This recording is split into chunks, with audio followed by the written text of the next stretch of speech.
কিস্তির ম্যাডামের লগে ল্যান্ড লাগাইছি। কি করুম, মার নাম দিয়ে একটা কিস্তি তুলছিলাম। ওখান কাম কইরে কিস্তি দিতে দিতে একবারে ফেপড়া মেপড়া বেড়ে জায়গা কিস্তি আর দিয়ে হারি না, ধার দেনা কইরে মনে করেন বিধি কিস্তা করে হালাইছি।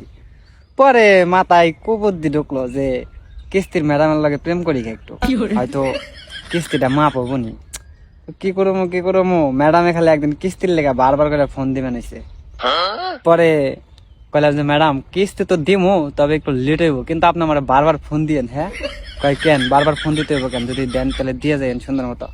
আমি কই না, আপনি ফোন দিলে আমার ভাল লাগে, আপনার যে সুন্দর কণ্ঠ, এই কণ্ঠ শুনবার মন চায়। আর যখন কিস্তি দিমু তখন কিন্তু আপনি আবার অন্য কাউরে পাঠায়েন না। কয় কি কইতেছেন এইগুলা? আমি কইলাম আরে আপনার দেখতে আমার ভাল লাগে, সেই ভাল লাগে, এতদিন কিছু কই নাই, আজকে কই দিলাম, কি লেগে জানি ভাল লাগতেছে না, ভাবতাছি যে ময়রা দাঙ্গা মনে হয়। পরে কয় আচ্ছা কিস্তি দিন ভদ্রলোকের মতো। আমি কই হ্যাঁ কিস্তি দিমুনি। যখন কিস্তির লেগাইছে তখন কইছি যাক, খুশি হইলাম যে আপনি আইছেন, আপনারা না দেখলে আমার খালি পরানটা ছটফট করে। পরে কইলাম যে আজকে অফিস টাইম শেষ হইলে বাসায় যে একটু ফোন দেন, গল্প সল্প করুন নেই। কয় কেন তো ফোন দিতে হইব কেন? আমি কই আরে দিতে কইছি দিয়েন, সমস্যা নাই। পরে অফিস শেষ করে বাসায় যে ফোন দিছে, কয় যে কি সমস্যা কি আপনার, বলেন কি হয়েছে।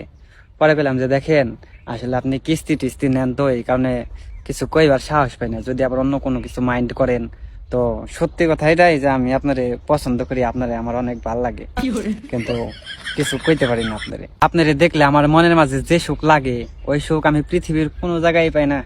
আর আপনার চোখ কি কম, একবারে হরিণের মতো চাহনি, দেখলে এই মনের মাঝে কিছু একটা হয়, ওটা আপনার আমি বুঝিয়ে কইয়া পারলাম না। পরে ম্যাডামে কয় ও আচ্ছা তাই নাকি, আপনারা আবার কি মনে করছেন যে ম্যাডামে পড়ে যাবো গা? আরে ম্যাডামে পড়তো না মানে আমি কালা হইলে কি হইব, ফিল্টার মারলে সাকিব খান ফেল, তার মধ্যে আবার যোগ করে দিলাম কন্যা রাশি, আমার খালি কন্যা রাশিতে ঘন ঘন উতাল মারে। যাই হোক কয়েকদিন কথাবার্তা করার পরে দেখি সে লেভেলের প্রেম হয়ে গেছে, আমাকে এত ঘনিষ্ঠ সম্পর্ক হয়েছে, মাখামাখি সম্পর্ক।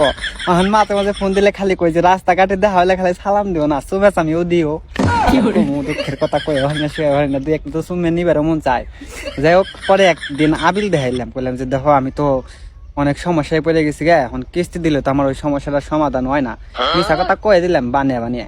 পরে কাজে ঠিক আছে তুমি কিস্তি নিয়ে টেনশন করো না, প্রত্যেক মাসে মাসে কিস্তি এটা আমি দিয়ে দিবনি, তুমি আপাতত ভালো মতো চলো। এটাই তো চাইছিলে যে কিস্তি রেখালে মা পই, এখন এই কিস্তি যখন শেষ হয়ে যাবো তখন কমু যে শুনো আমাকে তো বিয়ার সাথে করান লাগবো, এমনি করে আর কয়দিন থাকমু।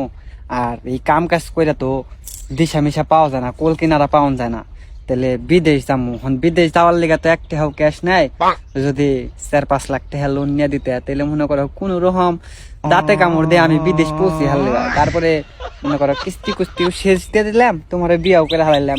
আচ্ছা ঠিক আছে এটা শেষ হোক, একবারে লাইন আইছে খালি মতে মতে কিস্তিটা শেষ হইলে 5 লাখ টাকা লোন নিয়ে যাবো গা বিদেশে।